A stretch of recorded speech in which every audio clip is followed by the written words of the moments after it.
ओम शांति।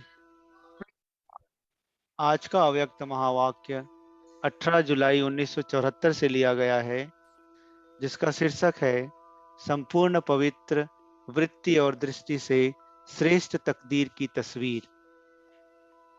श्रेष्ठ तकदीर की तस्वीर बनाने वाले सर्व आत्माओं के शुभ चिंतक व सदा कल्याणकारी परमपिता शिव परमात्मा बोले, आज विशेष रूप से मधुबन निवासियों के तकदीर की लकीर देख रहे हैं। हर एक श्रीमत के अनुसार व बाप दादा की पालना के अनुसार अपनी अपनी तकदीर की लकीर बना रहे हैं। क्या अपनी तस्वीर को सदैव दर्पण में देखते रहते हो? क्या इस तकदीर की लकीर की मुख्य विशेषताओं को जानते हो? स्थूल तस्वीर व चित्र बनाने वाले जानते हैं कि इस चित्र की वैल्यू किन किन विशेषताओं के आधार पर होगी। स्थूल चित्र की मुख्य विशेषता आकर्षण व वैल्यू उसके फेस के आधार पर ही होती है। कोई भी चित्र को देखेंगे तो सबकी नजर पहले उसके चेहरे अर्थात फेस पर ही जाती है। हर चित्र के नयन चैन देखते हुए ही उन चित्रों की वैल्यू की जाती है। वैसे भी इस तकदीर के तस्वीर की वैल्यू मुख्य किन बातों पर होती है? उसकी मुख्य क्या विशेषताएं हैं? अगर कोई की तकदीर की तस्वीर देखेंगे तो क्या विशेषताएं देखेंगे? एक मुख्य विशेषता यह देखी जाती है कि तकदीर की तस्वीर में क्या स्मृति पावरफुल है, अर्थात सदा स्मृति स्वरूप है। दूसरी बात कि क्या भाई भाई की वृत्ति सदा कायम रहती है। तीसरी, क्या रूहानी अर्थात संपूर्ण पवित्र दृष्टि है। मूल में ये तीन ही बातें हैं, स्मृति, वृत्ति और दृष्टि। इन तीनों विशेषताओं के आधार से ही दिव्य गुणों का श्रृंगार व चमक, झलक और फलक तस्वीर में दिखाई देती है। अगर यह तीनों ही बातें युक्ति युक्त व श्रेष्ठ हैं और यह यथार्थ हैं, तो ऐसी तकदीर की तस्वीर ऑटोमेटिकली अर्थात स्वतः सर्व आत्माओं को अपनी तरफ आकर्षित करती हैं। जैसे स्थूल नेत्रों के नयन चैन रास्ता चलते हुए आत्मा को भी अपनी तरफ आकर्षित कर देते हैं, ऐसे ही यह तकदीर की तस्वीर भी सर्व आत्माओं को अपनी रूहानी दृष्टि व सदा स्मृति और वृत्ति से अपनी तरफ आकर्षित जरूर करती हैं।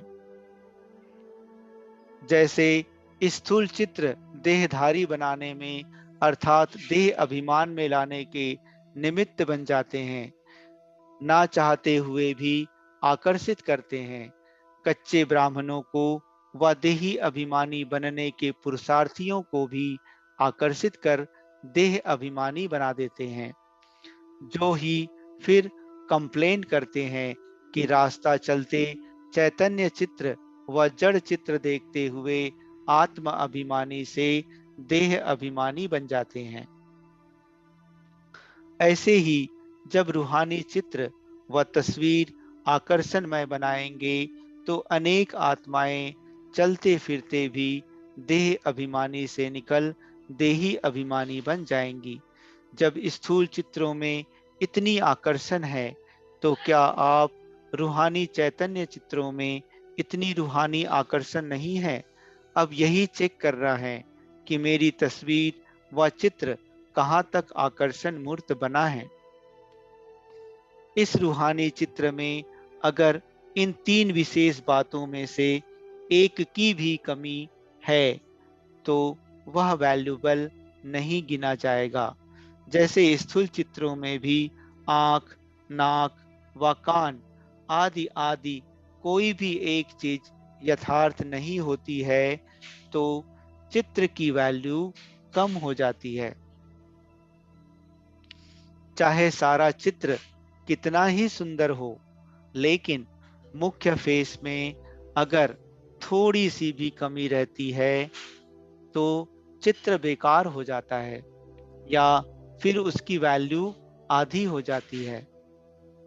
ऐसे ही यहाँ भी इन तीन विशेषताओं में से एक की भी कमी है तो प्रारब्ध व प्राप्ति के समय में से आधा समय कम हो जाता है, अर्थात 16 कलह से 14 कला हो जाने से आधी वैल्यू हो गई ना।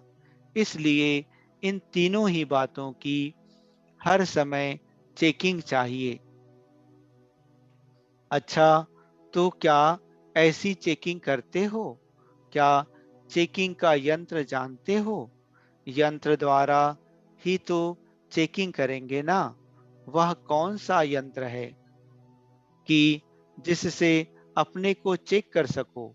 यंत्र है बुद्धि, लेकिन दिव्य बुद्धि का नेत्र ब्राह्मण बनते ही दे देते हैं।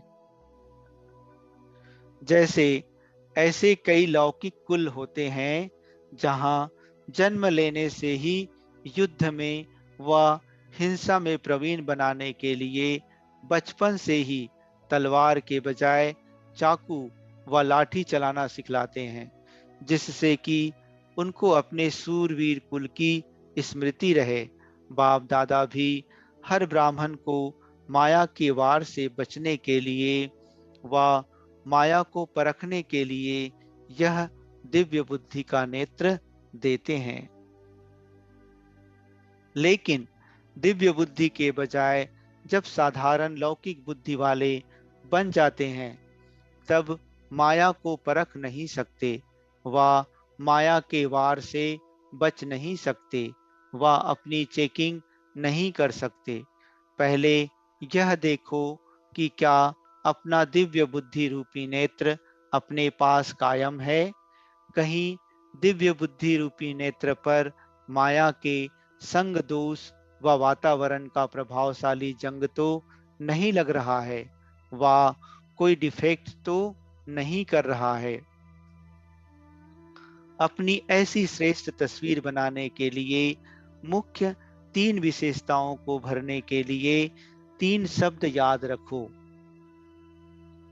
पहला, निर्वाण स्थिति में होना है। दूसरा, निर्माण बनना है। और तीसरा, निर्माण करना है। निर्वाण, निर्माण और निर्माण अर्थात मान से परे, यह तीन शब्द स्मृति में रखो तो तकदीर की तस्वीर आकर्षणमय बन जाएगी। चलते चलते इन तीनों बातों की कमी हो जाती है। निर्वाण स्थिति में कम रहते हैं, वाणी में सहज और रुचि से आते हैं। जितनी वाणी से लगन है उतनी वाणी से परे स्थिति में स्थित होने की लगन व रस कम अनुभव करते हो। निर्माण बनने के बजाय अनेक प्रकार के मान, देह का व पोजीशन का, गुणों का, सेवा का, सफलता का व अनेक प्रकार के मान सहज स्वीकार कर लेते हो और स्वीकार करने की इच्छा में रहते हो। आप मान के जिज्ञासु हो, इसलिए स्वमान का कोर्स अभी तक समाप्त नहीं कर सके हो। जब यह जिज्ञासु रूप समाप्त होता है तब ही स्वमान की स्थिति स्वतः और सदा रहती है। मान स्वमान को भुला देता है। ऐसे ही नव निर्माण करने के बजाय या कंस्ट्रक्शन के बजाय डिस्ट्रक्शन कर देते हो, अर्थात नव निर्माण के बजाय कभी कभी कोई की स्थिति को नीचे गिराने के निमित्त बन जाते हो। सदैव हर कर्म में व हर संकल्प में चेक करो कि यह संकल्प, बोल व कर्म क्या नव निर्माण के निमित्त है। ऐसी स्टेज रखने से सर्व विशेषताएं स्वतः ही आ जाएंगी। यह है वर्तमान समय पुरुषार्थ को तीव्र करने की युक्ति। मधुबन निवासियों की रिजल्ट अच्छी रही। मेजोरिटी स्नेह और सहयोग में अथक सेवाधारी रहे हैं और आगे भी बनते रहेंगे। महिमा योग्य तो बने हो, जो कि स्वयं बाप दादा महिमा कर रहे हैं। अब आगे क्या करना है? मधुबन निवासियों को और सब आत्माओं को विशेष व्रत लेना चाहिए। कौन सा व्रत? यही लेना है कि हम सब एक मत, एक ही श्रेष्ठ वृत्ति, एक ही रूहानी दृष्टि और एक रस अवस्था में एक दो के सहयोगी बन, शुभ चिंतक बन, शुभ भावना और शुभ कामना रखते हुए और अनेक संस्कार होते हुए भी एक बाप समान सतो प्रधान संस्कार और स्व के भाव में रहने वाला स्वभाव बनाने का किला मजबूत बनाएंगे। यह है व्रत। क्या स्वयं के प्रति व सर्व आत्माओं के प्रति यह व्रत लेने की हिम्मत है? स्वयं के प्रति तो वृत्त प्रवृत्ति में रहने वाले और वातावरण में रहने वाले भी करते हैं। मधुबन निवासियों में न सिर्फ स्वयं के प्रति, साथ साथ ही संगठन के प्रति भी व्रत लेने की हिम्मत चाहिए। यही मधुबन वरदान भूमि की विशेषता है। समझा? जैसे अभी हिम्मत का प्रत्यक्ष फल दिखाया, ऐसे ही एक दो को सावधान करते हुए और एक दो के सहयोगी बनते हुए इस व्रत को साकार रूप में लाने में सफल हो जाएंगे। जैसे और जोन वालों को अपनी अपनी विशेष सर्विस का सबूत देने के लिए सुनाया है, वैसे ही मधुबन निवासियों को भी इस बात का सबूत देना है।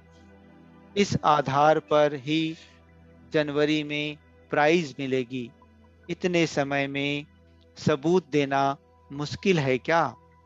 साकार रूप द्वारा व अव्यक्त रूप द्वारा शिक्षा और स्नेह की पालना कितने समय ली है? पालना लेने के बाद अन्य आत्माओं की पालना करने के निमित्त बन जाते हैं। क्या ऐसी पालना करने के निमित्त बने हो या अभी तक लेने वाले ही हो? अभी तो पुरानों को आने वाले नए बच्चों की पालना करनी चाहिए, अर्थात अपने शिक्षा स्वरूप द्वारा और स्नेह द्वारा उनको आगे बढ़ाने में सहयोगी बनना है और इस कार्य में दिन रात बिजी रहना चाहिए। यह अव्यक्त पाठ भी विशेष नयों के लिए है और पुरानों को तो अब बाप के समान बन नई आत्माओं के हिम्मत और उल्लास को बढ़ाना है। जैसे बाप दादा ने बच्चों को अपने से भी आगे रखते हुए अपने से भी ऊंच बनाया, ऐसे ही पुरानों का कार्य है नए को अपने से भी आगे बढ़ाने का सबूत दिखाना व सर्व शिक्षाओं को साकार स्वरूप में दिखाना है।